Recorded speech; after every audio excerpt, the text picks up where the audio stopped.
Hello guys, ഇന്ന് നമ്മൾ ചെയ്യാൻ പോകുന്നത് ഫാലിംഗ് ഇൻ ടു സ്മൈൽ എന്ന ഡ്രാമയിലെ എപ്പിസോഡ് 24 ആണ്. ഈ എപ്പിസോഡ് സ്റ്റാർട്ട് ചെയ്യുന്നത് നേരെ കെയുടെ അമ്മയും അച്ഛനും ഈ മാസം അവൻ നമുക്ക് ചെലവിന് തന്നിട്ടില്ല എന്നെല്ലാം പറഞ്ഞ് അവനെ അടിക്കാൻ വന്നതും അവനെ പിടിച്ചു വെച്ച് നേരെ റോയ് അവിടേക്ക് അവർ രണ്ടുപേരെയും കൊണ്ടുപോകുന്നത് കാണിച്ചുകൊണ്ടാണ്.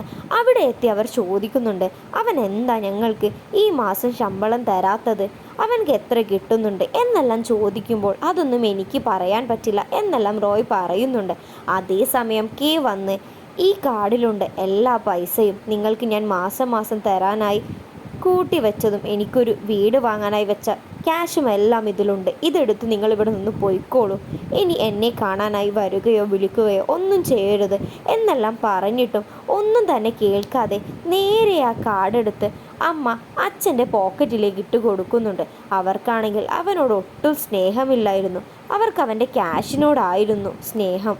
അങ്ങനെ അവർ പോയതും അവിടെ നിന്ന് കഴിഞ്ഞ കാലമെല്ലാം ആലോചിച്ച് വിഷമിക്കുന്ന കെയുടെ അടുത്തേക്ക് ടോങ് വന്നുകൊണ്ട്, നീ വിഷമിച്ചിട്ട് കാര്യമൊന്നുമില്ല, എല്ലാ പാരൻസും ഇങ്ങനെ തന്നെയാ എന്ന് പറയുമ്പോൾ കെ പറയുന്നുണ്ട്, നിന്റെ പാരൻസ് ഇങ്ങനെയല്ല, നിന്നെ അവർക്ക് ഇഷ്ടമാണ്, പക്ഷെ എന്നെ അവർക്ക് ഇഷ്ടമല്ല എന്നെല്ലാം പറഞ്ഞതിന് ശേഷം കെ പറയുന്നുണ്ട്, നീ ആദ്യം വന്നപ്പോൾ നിന്നോട് ഞാൻ ഒരുപാട് മോശമായി പെരുമാറിയിട്ടുണ്ട്, ഞാൻ എൻ്റെ ടീമിലുള്ള ഒരു അംഗമാണെന്ന് പോലും നോക്കാതെ ഒരുപാട് നിന്നെ വഴക്കെല്ലാം പറഞ്ഞിട്ടുണ്ട്, അതിനെല്ലാം സോറി പറയുന്നതും അവൾ അതെല്ലാം ഞാൻ എപ്പോഴേ മറന്നു എന്നെല്ലാം പറഞ്ഞുകൊണ്ട് അതെല്ലാം കഴിഞ്ഞ് നേരെ ടോങ് അവളുടെ ഫ്രണ്ടിനടുത്തേക്ക് പോകുന്നതും ജീന പറയുന്നുണ്ട്, ഞാൻ ഏജയുടെ കമ്പനി തന്നെ എൻ്റെ പേരിലായി വാങ്ങി, ഇപ്പോൾ അവരൊക്കെ എൻ്റെ അസിസ്റ്റൻ്റാണ്, ഞാൻ നിങ്ങൾക്ക് രണ്ടുപേർക്കും വേണ്ടി ഒരു ഇൻ്റർവ്യൂ കണ്ടക്ട് ചെയ്യുന്നുണ്ട്, എല്ലാവരുടെയും വിചാരം നിങ്ങളൊക്കെ ആസ്വദിച്ച് ഗെയിം കളിച്ച് പൈസ കിട്ടി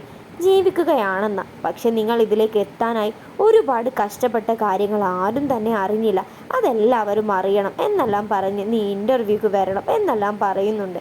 അങ്ങനെ അതെല്ലാം കഴിഞ്ഞ് ഈ നടന്ന കാര്യം നേരെ ടോങ് ഇൻ്റർവ്യൂക്ക് പോകണം എന്നെല്ലാം പറയുമ്പോൾ റോയ് പറയുന്നത്, ആര് സമ്മതിച്ചാലും ചെങ്ങ് സമ്മതിക്കുമെന്ന് നിനക്ക് തോന്നുന്നുണ്ടോ എന്നെല്ലാം പറയുമ്പോൾ അവരെല്ലാവരും പറയുന്നുണ്ട്, നീ ആഗ്രഹിച്ചിട്ട് ഒരു കാര്യമല്ല, ചെങ്ങ് ഇങ്ങനെ ആര് എന്ത് ഇൻ്റർവ്യൂ എന്ന് പറഞ്ഞാലും ആരെ തന്നെ വിടാറില്ല എന്നെല്ലാം പറയുന്നുണ്ട്. അതേസമയം അവൾക്ക് പോവാനുള്ള ആഗ്രഹമെല്ലാം കണ്ട് ചെങ്ങ് സമ്മതിക്കുന്നുണ്ട്. അങ്ങനെ ചെങ്ങ് സമ്മതിക്കുന്നതും അവരെല്ലാവരും ഒരുപാട് നെട്ടിപ്പോകുന്നുണ്ട്. അങ്ങനെ അതെല്ലാം കഴിഞ്ഞ് അവർ രണ്ടുപേരും നേരെ ഇൻ്റർവ്യൂ എല്ലാം അറ്റൻഡ് ചെയ്യുന്നുണ്ട്. ഒരുപാട് ക്വസ്റ്റ്യൻസ് ഏജയ്ക്കായിരുന്നു വന്നത്. ഏജെ ഇങ്ങനെ എത്താനുള്ള കാരണം എന്താ ചോദിക്കുന്നതും ഏജെ പറയുന്നുണ്ട്, എല്ലാവരുടെയും വിചാരം ഞങ്ങളൊന്നും ഒട്ടും കഷ്ടപ്പെട്ടിട്ടില്ല എന്നാണ്, ഞാൻ ഈ ഗെയിം കളിക്കാൻ വേണ്ടി എന്നെൻ്റെ വീട്ടിൽ പറഞ്ഞപ്പോൾ എന്നെ വീട്ടിൽ നിന്ന് പോലും പുറത്താക്കിയിട്ടുണ്ട്, എന്നിട്ടും ഞാൻ ഈ ഗെയിമിനോടുള്ള ഇഷ്ടം കാരണം അവിടെ നിന്ന് പോലും വന്നിട്ടുണ്ട്. അങ്ങനെയെല്ലാം പറയുന്നതും എല്ലാവർക്കും ഏജയുടെ എല്ലാ കാര്യങ്ങളും മനസ്സിലാകും. അങ്ങനെ നേരെ ഇൻ്റർവ്യൂ എല്ലാം കഴിഞ്ഞതും ഏജയുടെ അമ്മ നേരെ വന്ന്, എന്നെ ജീന വിളിച്ചത് കാരണമാണ് ഞാൻ ആ ഇൻ്റർവ്യൂ കേൾക്കാനായി വന്നത്, നിനക്ക് ഗെയിമിനോട് എത്ര ഇഷ്ടമുണ്ട് എന്നെല്ലാം എനിക്ക് മനസ്സിലായി, എൻ്റെ ഭാഗത്ത് ഒരുപാട് തെറ്റ് വന്നിട്ടുണ്ട്. എങ്ങനെയെല്ലാം അവർ തുറന്ന് അങ്ങോട്ടും ഇങ്ങോട്ടും സംസാരിച്ച് അവർ മൂന്ന് പേരും ഒരുമിച്ച് പോകുന്നെല്ലാമുണ്ട്. അവരെല്ലാവരും നന്നായി ഒരുപോലെ അങ്ങനെ പോകുന്നതെല്ലാം കണ്ടു നിൽക്കുന്ന ടോങ്ങിനാണെങ്കിൽ ഒരുപാട് സന്തോഷം തോന്നുന്നുണ്ട്. അതെല്ലാം കഴിഞ്ഞ് നേരെ വീട്ടിലിരുന്ന് എല്ലാവരും ടോങ്ങിൻ്റെയും ചെങ്ങിൻ്റെയും ഫോട്ടോസ് എല്ലാം എല്ലാവരും കൂടി കണ്ട് അവർ രണ്ടുപേരും ഇപ്പോൾ കപ്പിൾസ് ആണോ എന്നെല്ലാം സോഷ്യൽ മീഡിയ മുഴുവനായി വൈറലാകുന്നുണ്ട്. അതേസമയം ടോങ് അവിടേക്ക് വരുന്നതും അനിയൻ നേരെ ഫോട്ടോസ് കാണിച്ചുകൊണ്ട് നിങ്ങൾ കപ്പിൾസ് ആണോ എന്നെല്ലാം ചോദിക്കുന്നുണ്ട്. അതേസമയം ടോങ്ങിന് എന്താ പറയണമെന്ന് അറിയാതെ നിൽക്കുമ്പോഴാണ് ഒരു രക്ഷകനെ പോലെ തന്നെ ചെങ് അവിടേക്ക് വരുന്നത്. എന്താണിവിടെ, സൗണ്ട് കൊണ്ട് കിടക്കാൻ പോലും വയ്യ എന്നെല്ലാം പറയുന്നുണ്ട്.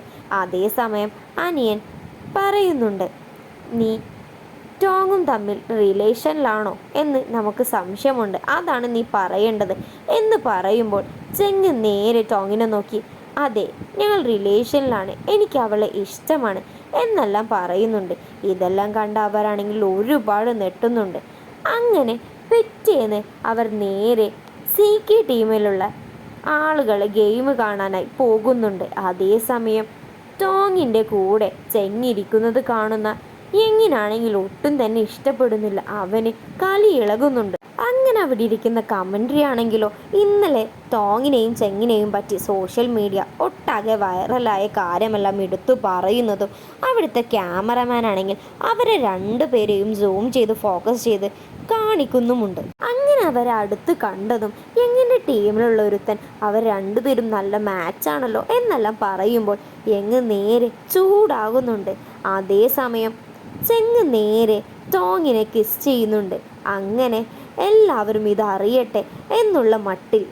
അതേസമയം ഇതെല്ലാം കാണുന്ന എല്ലാവരും ഒരുപാട് നെട്ടുന്നുണ്ട്. എങ്ങനാണെങ്കിൽ സങ്കടം സഹിക്കാൻ പറ്റാതെ അവൻ ഒരുപാട് കലിപ്പിച്ച് നിൽക്കുകയാണ്. ഇതെല്ലാം കണ്ട ഓഡിയൻസ് ആണെങ്കിലോ അവർക്ക് എല്ലാവർക്കും സങ്കടവും തോന്നുന്നുണ്ട്. അങ്ങനെ അതെല്ലാം കഴിഞ്ഞ് അവർ നേരെ വീട്ടിലേക്ക് വന്നതും നേരെ ഇതെല്ലാം അറിഞ്ഞ ചെങ്ങിൻ്റെ അമ്മ വിളിക്കുന്നുണ്ട്. അമ്മ വിളിക്കുമ്പോൾ ആ ചെങ് പറയുന്നുണ്ട്, നീ എന്തായാലും എനിക്ക് അവളെ തന്നെ വേണം എന്നെല്ലാം പറയുമ്പോൾ അമ്മ പറയുന്നുണ്ട്, അങ്ങനെയാണെങ്കിൽ നീ അവളെ കൂട്ടി നാളെ ഇവിടേക്ക് വാ എന്നെല്ലാം പറയുന്നുണ്ട്. ആ കോളിനിടയിലും അവൻ നേരെ അവളെ കിസ് ചെയ്യുന്നതെല്ലാം കാണിക്കുമ്പോൾ അനിയനാണെങ്കിലോ ഇവൻ വളരെയധികം ക്രിഞ്ചാണല്ലോ എന്നെല്ലാം ആലോചിക്കുന്നുണ്ട്. അങ്ങനെ ഇതെല്ലാം കാണിച്ചുകൊണ്ടാണ് ഈ എപ്പിസോഡ് ഇവിടെ അവസാനിക്കുന്നത്.